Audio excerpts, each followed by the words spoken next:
bultii 15 narra ture gaafa guyyaa 3 sana gaafa nufu asitti nabaatanii na fidan jechuudha gara nama 4 ta'anii nabaatanii na fidanii danda'een naabbadhu danda'een ciisuu baatanii na fidan gaafa isaan harka isaaniitiin na qabanuu milli koo baay'ee na dhukkuba baay'ee na dhidhii ta'e gaafuma as ga'ee asuma ol seenu xinnoo natti wayyaa dhufe as na fidanii fuuldura kanatti tartiibuma namaa kadhataniif tarree isaaniitirra na galchanii namumti baatee asuma gubbaarra na baase barcumumaan baatanii as gubbaarra na baasanii sana booda harkuma isaatiin na tuqee bilisa naan jedhee harkumaan qabee na kaase sana booda nan deeme. Yoomsi dhaabachuu didi. Darban guutuu. Istii fidaame? Baadhaa fidaa.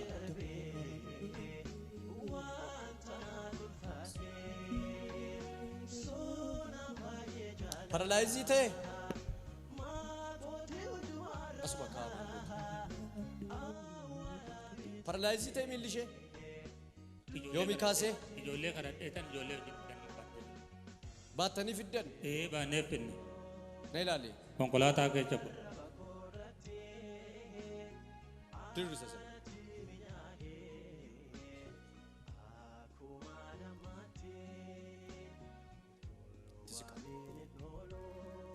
In sochootu. Deemuu hin dandeessu. Hin dandeessu nama lamaan gamaa gamana qabnee baannee. Baattanii fiddan? Baannee makiinaa keessa goonee gamaa gamana daggabnee baannee keessa goonee keessa goonee. Deemuu hin dandeessu. Deemuu hin dandeessu. Kottu. Na ilaali.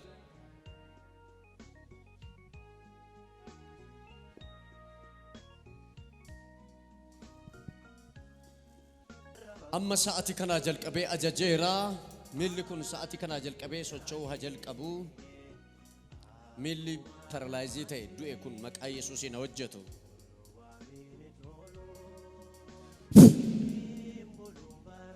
Qabarka koo. Kai. Sodaatini kat. Ati bilisaa. Maqaa dhiiga hoolichaatiin ati fayyiteetta. Sodaatin. Adeem. Adeem. Adeem seeta jeera. Adeem seeta jeera maqaa Yesuusiin. Kotta jesleebi. Kot. Kot. Adeem. Sabni lillee galata Yesuusiif haalee. Sana booda bilisa naan jedhanii sana booda naffayyee san jalqaba baatanii na fidan kottee koo nan deemee haga bakka taaskii ga'utti kottee koo nan deemee galee jechuudha gara mana. Diittaa Tufaan jedhama. Ganda qotee bulaa ganda Gooroo Gilloo aanaa Adaamaati. Ishiin Adaamaa jirtiyyuu ani baadiyyaa keessa jira. Karaan keenya addaan baay'ee fagaata. Kaateen na dhukkuba jettee raawwattee natti dhufte. Achii dhufnaan ani affaalotiin jira artuu jenna. Achiin nan naqee mana yaalatis nan geechee fayya jettee kaatee na biraa galte. Hoo na biraa galtuu turtee akka guyyaa akka torbii tokko geechuu obboleettiin ishii takka hangafni hin jirti. Buzuun dhukkubaayaa har'a galuu dadhabdee giddiin tirsinee galchinee. Borokootuti charchiidhaan deemee fayyinaayi. Baay'ee dhukkubaa lufti dhiitee jira naan jette. Tole. Jennaan anis jedheeni naa fidaadhaa mana haaratti.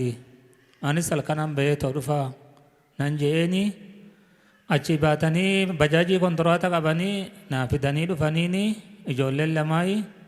Kanaan booda as finnee barrii kana kara fuulduraa achi gadi hin teenye amma naa kadhatan uduman jedhu sa'aatiin 6 ga'ee namni hiyyaa'anii galgala immoo sa'aa booda kadhabu jammaranii kanaan booda namni akkanatti as madarakii kanarra tarree hin galanii hin kadhatanii fi innaan kanaan booda wannan godhu wallaalee keessa dabree isinillee dubbisee kaanee nama 2 taanee qabnee as fuuldura kana finnee jennaan isaan ammas kadhatanii akkana dabranii akkana deebi'anii innaan fuunee gubbaa kana ol baafne karaa isaan deeman gubbaarra jennaan mucayyoon tun maal taate nuun jennaan hin dhukkubsatti luka kana dhukkubaa jenneen ka'i je'eeni harka qabee kaasee kadhatee fi arraraa achatti bilisa je'een.